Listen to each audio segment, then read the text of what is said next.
how about, I'm going to narrow this down a little bit. How about 1.5 glasses of wine and 4 cups of coffee? Okay. You prefer 2 and 2, fine. Okay, so something like that. Let's go up. How about 8 cups of coffee and 1 cup of wine? Yeah. Okay, very good. Let me get this. Okay, very good. Something like that. And let's keep going. Let's do it down here a little bit. How about half? Let's see. You said you preferred. How about 6 glasses of wine and a half cup of coffee? Now, what do you prefer? 2 and 2. Okay. So something like. Oops, didn't do a very good job of that. Sorry. Something like that. And you can see we're getting kind of close here. Let me see. I'm going to stay at 6 glasses of wine, Wes, and ask you about 3/4 of a cup of coffee. I would prefer 2 and 2. Okay, so something like that. And you can see, I'm going to cut this short here in a moment, but you can see that we've, through a finite series of questions here, we've narrowed down the set that Wes's indifference curve can pass through. It has to do, something like this. If it's continuous, at least, which we'll return to in a little bit. So it has to do something like this. It can't go up into spaces like this. And so we're getting something. We can keep on narrowing this down. We're getting to something that's kind of curve-like. So it doesn't look just like a set of indifference, but actually something that's kind of a curve, because we get something that might sweep through something like that. Okay. All right. Thank you, Wes. That was very helpful. I'd like to present you as a small token of appreciation for your willingness to share personal data here. This is a coupon for a cup of coffee. Very good. Thank you. Okay, so that's one way we might think about eliciting an indifference curve. And we did that with a finite set of questions. Even this case allowed us to come up with ordering over an uncountably large number of possible bundles, because we have a continuous commodity space here. And by asking Wes, I don't know, about 10 questions, we got something kind of close to one curve out of it. So that's maybe not too bad. Okay, let me return to my slides here so I can do this. There we go. Okay. All right, so we got an indifference curve. Now we're going to, so how would I get an indifference map, by the way? Yes? I have a question about Sure. Yeah. Something like that ambiguous apply to all time, or something like that depending on the time of day, right? Because in the morning, I'm not going to Yeah. this night time, it doesn't know why. Okay, no, good question. So we'll usually assume, at least in practice, that consumers' preferences don't change, over time. That's exactly right. But they are allowed to depend on stuff that you can observe, like what time of day it is in your example, or you might think that food demand might depend on whether you're sick or not. So we can make these demands conditional on other stuff. You might also depend on what else is in your consumption bundle. If there's or what the temperature is. You might like lemonade more when it's hot, and less when it's cold, for example. So we can always make the demands conditional on those kinds of features of the environment. That's fine. That doesn't mean that consumers' preferences aren't consistent. All we want to assert is that you tended to prefer lemonade more when it was hot, whenever it was hot, as opposed to saying that your preferences just changed kind of randomly over time. Yes, Hillary. I feel like it was something like about 2-2 made you be able to rule out like 4-4 and 3-3. That the big black box on the right. So we used all 3 axioms there. Let's see. I guess I can go back to that. Okay, so here we are. So your question, I think, we'll take the original 2-2 point, and you asked specifically about 4-4, I think. Okay. So what? Somebody answer Hillary's question. Why would Wes prefer 4-4 to 2-2? Oh wait. We're trying to find that's the right answer. So we're trying to find the set where he's indifferent between 2-2 and those other things. So if we find that set, we can offer him. So maybe it's true the curve passes through 4 1 3/4 or something like that. If we said, Wes, would you prefer to have 4 cups of coffee and 1 3/4 glasses of wine, or 2 and 2? And if he said, I'm indifferent, then what we do in that case is is that true, by the way, Wes? Yeah. Lucky guess. All right. So he's indifferent from that point. Yeah, very good. We get something like that. So we get another blue dot. The blue dots here are points that are on the same difference curve. And you see when we find out what difference, I don't know if you look closely enough, we ruled out a bunch of points up here, a bunch of points down here as well. Again, we're using non-satiation and transitivity to get those things. Okay, does that answer the question? Great. Yes. Like you said, if he likes it, then if it was on like say 4-4, it would be on the indifference curve because he would want it more than 2-2. That is excellent. What's your name? Chris. So Chris says, gee, so think about the 4-4 point. That means that 4-4 is on a different indifference curve. Or he asked, actually. And my answer is yes. That's exactly right. We know that 4-4 can't be on the same indifference curve because more is preferred to less. So he has to prefer a point up here to a point down here. And we also know that so it has to be in a different set of indifferent goods between which is indifferent. So there's some other indifference curve that is going to pass through 4-4 that's a higher difference curve, as you pointed. Yes. So this is exposing equivalent properties. It's exposing indifference relations, you would say. Yeah, that's right.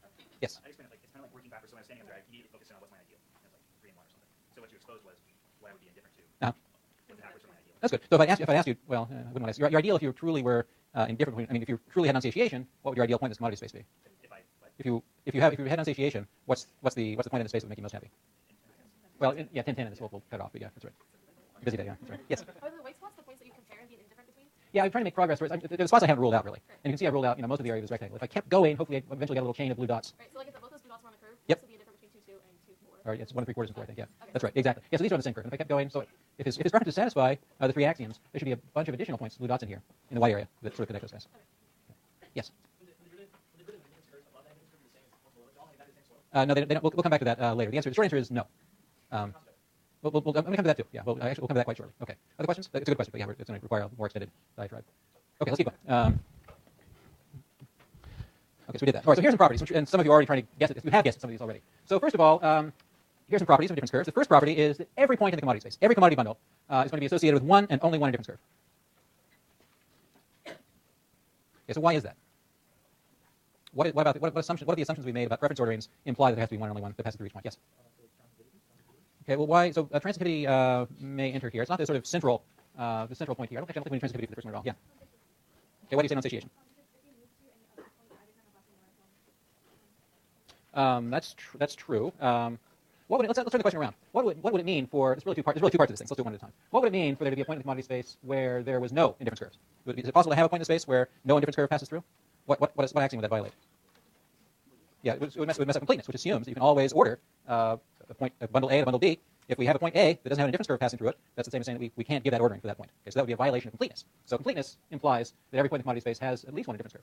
Okay, now to the second part, which is really only one indifference curve. And now some of these points that people are raising over here are more relevant. So why can it only be one? Why must you only have one indifference curve passing through? Yes, sorry. It has to do with the axioms, but we can say quite specifically, I think, something about violation of two. So suppose the two curves pass through that point. Does that violate any of the axioms? Yeah.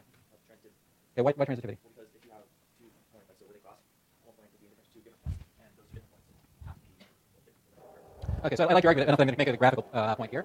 So we've got a point. I'm going to call the commodities x1 and x2. We've got a point A here, and we're going to imagine we've established that point A has to have one indifference curve passing through it. That's completeness. The question is whether it can have two. So here's what would happen if we had 2 indifference curves passing through it, for example. And so what does that violate? I think you need to use 2 different properties to get this. Yes.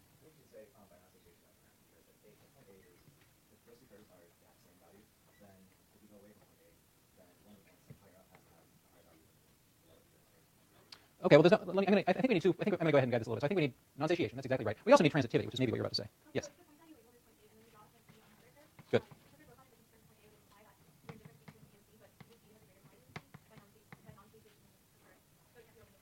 Very good. So the fact of being on the same indifference curves implies that A is indifferent between A and B, indifferent between A and C. Transitivity then implies that we're indifferent between. I did this poorly. Sorry, Mr. Over. Transitivity implies then that we're indifferent between B and C, but what axiom implies that can't be true? Non-satiation. B has more both goods than C does, so non-satiation implies that B is referred to C, and so we have a contradiction. All right, so each point in the commodity space has associated with one indifference curve by completeness. It's associated with only one by this argument involving the other two axioms. Okay, what are the properties? Curves can't cross. We just did that, basically. That's another way of expressing the once we've established that each point can only be associated with one indifference curve, we know they can't cross. Okay, so somebody already figured out that higher curves have to be associated with preferred bundles. Let me get rid of this crossing. Is everyone done with this?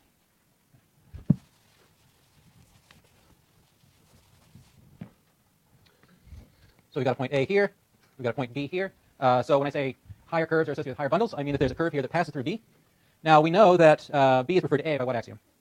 Very good. We also know that C is referred to A. How do we know that one? Well, C has more x1 but less x2 than A does. Okay, so that's right. So we need to make the argument based on, again, a combination of non-satiation and transitivity. So non-satiation implies that B is referred to A, and transitivity implies then that C is referred to A, because B and C are on the same indifference curves. Yeah, so that we're indifferent between B and C. Okay, is that clear? Oh, wait. They need not have the same slope. Okay, other questions? All right. Okay, so here's a slightly too big picture of a set of indifference curves, x1 and x2. This one actually does have the property that if we were to draw a ray from the origin, the slopes are the same everywhere along it. But as I just said, that doesn't have to be the case. So we're drawing a finite set of indifference curves for pedagogical reasons. Of course, a point here has an indifference curve that passes through it as well. We just haven't drawn it because if we drew all of them, it would just be black. Okay. All right. Questions about indifference curves before I proceed? Okay. So I want to talk about ordinal utility now. So we've done something important. We started off today thinking about representing consumer preferences using preference orderings. But eliciting those or recording those would be a tremendous pain because the number of commodity bundles is very large. Okay, so we've seen how we can reduce that problem by eliciting information about indifference curves instead. And we got one indifference curve, sort of, from Wes. We got some progress, so we could sort of say something pretty sharp about his preferences over trade-offs between wine and coffee, actually. That was nice. But first of all, it was sort of a simple classroom example involving just two commodities. Second of all, we only got one indifference curve, and there's still an uncountable number of indifference curves in a continuous commodity space like that. So what we're going to think about now is developing a shorthand way, a compact way of representing the indifference map, all the indifference curves at once, in a way that's trackable and easy to record. And so the way we're going to tackle that is by working with something that we'll call an ordinal utility function. Okay, so the idea is that we're going to define a function. We'll call it a utility function, an ordinal utility function when we're being careful. We're going to give it a name, call it U for utility, and it's going to depend on the amount of the it's going to depend on the consumption bundle that the consumer consumes. So if we gave Wes 2 cups of coffee and two glasses of wine, for example, that's going to kick out a value for his utility, which we're going to assume will be a real number, and that'll be the utility associated with that thing. Okay. Let's see what I want to say more about this. I'm going to give you an example in a moment. The idea is that whenever you prefer one bundle to another, it ought to yield a higher number U than it would if you're indifferent. If you're indifferent between one bundle and another, then it ought to kick out the same value of U. All right. So that's the second point I'd say here. The rank number, the value this function kicks out, should be the same for all bundles on the same indifference curve. And if it kicks out a larger number, if you prefer one bundle to another bundle, then plugging that bundle into U should kick out a larger number, a larger rank number. The fact that this is an ordinal utility function means that we only care about rankings. If U kicks out a number which is a little bit bigger, then that counts as much as kicking out a number that's much bigger. You only care about ranks. Okay, we'll be more concrete via example here in a moment. Okay, so here's some examples. Here's an example in indifference map. And I've assigned some rank numbers to go along with this. So I'm going to think about constructing an ordinal utility function now by starting with an indifference map. So I'm going to sort of do this two ways. So suppose that I'd gotten Wes up here and elicited, say, this. I still have coffee and wine here. I elicited this indifference curve. It's hard to read, I'm sorry, but there's a number associated with this curve. And I'm going to define a function so that any point of this curve returns a number 3. So I'm defining a function so that for any point along this curve, along Wes's indifference curve, we're going to associate a value of 3 with it. Okay, now there's some other indifference curve involving larger amounts of coffee and wine, which yields higher levels. We're going to say that anything that's on this yellow indifference curve, we're going to associate a number rank number 4 with it. So anything on this rank number 4 indifference curve is referred to anything on this rank number 3 indifference curve. And similarly, we'll have a even higher indifference curve with rank number 5, a lower one with rank number 2, and another one with rank number 1, and so on. We can also, again, every point in the space has to have an indifference curve passing through it. So this one I haven't drawn. It passes through here. What can we say about the rank value of the ordinal utility function takes for this indifference curve, this invisible indifference curve? Yeah, well, it doesn't have to be it's between 3 and 4. So it doesn't have to be 3.5, but it has to be between 3 and 4. Again, it's only ordering that matters. So this could be 3.0001 even. But so it just has to lie between those two numbers. Okay. Questions about that? All right, let's keep going. Okay, so this is sort of this picture here involves eliciting indifference curves like we did with Wes, and then constructing a function that kicks out ranks associated with each of those indifference curves. We can go the other way too. We can start off by specifying an ordinal utility function and backing out the corresponding indifference curves. And so that's what we're going to think about right now. So we'll imagine starting with the utility function, specifying something that tells us how much utility a consumer gets for every possible consumption bundle in the commodity space, and then we can use that to construct indifference curves off the ordinal utility function. So let's see how that goes.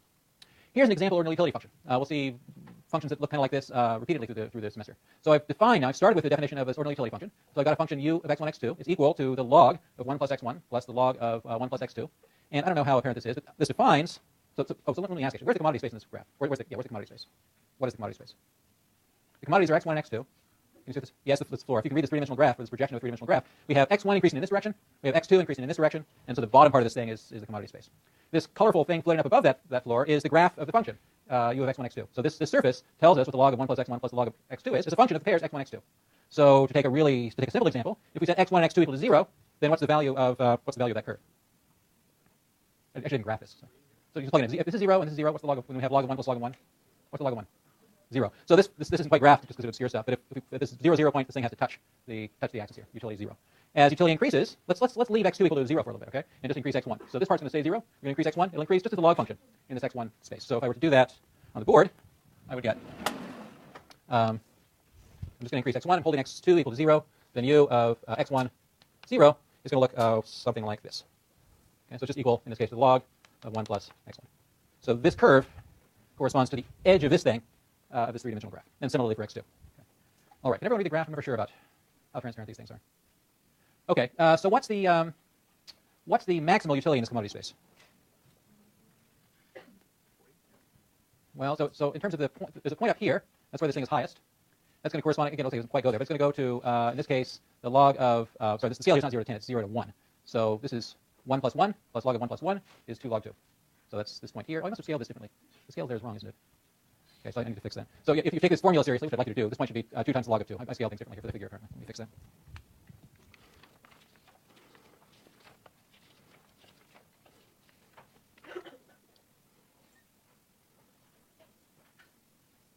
Okay.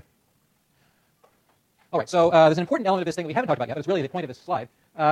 Anyone see what these? You all see these curves that are sort of in the floor as we put it here in the x1, x2 plane? We have some curves here. Anyone see what those are? Or, okay, so one completely correct answer is that those are the indifference curves. That's right. So geometrically, forget this is a utility function for a moment. What are those things geometrically? Yes, that's good. So Hillary mentions the word topographical. So we just had a 3-day weekend. Who went hiking someplace? Mountain biking, that's good too. So there were hills involved.